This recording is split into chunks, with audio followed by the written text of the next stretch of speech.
অনেক সময় অটোক্যাডের dimension overlap হলে আমরা যেভাবে ডাইমেনশন ব্রেক কমান্ডের সাহায্যে কাজ করে থাকি সেটা আজকে দেখাবো।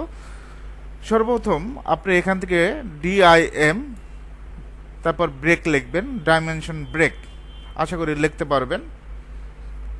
ডিআইএম ব্রেক জাস্ট ক্লিক করবেন।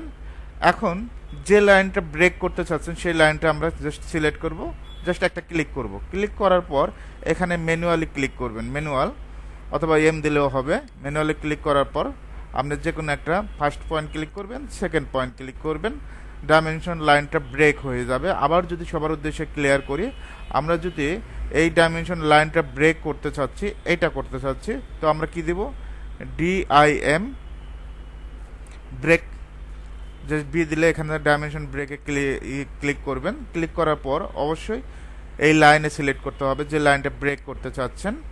তারপর ম্যানুয়ালি এম দিলেও হবে। এম দেওয়ার পর এন্টার দিবেন, first point click, second point click, dimension লাইনটা ব্রেক হয়ে যাবে। আবারও সবার উদ্দেশ্যে ক্লিয়ার করে দিচ্ছি, আমরা এই লাইনটা ব্রেক করব, ডিআইএম ডাইমেনশন ব্রেক। আপনি যদি সম্পূর্ণ লিখতে চান তাও লিখতে পারবেন, অসুবিধা নেই।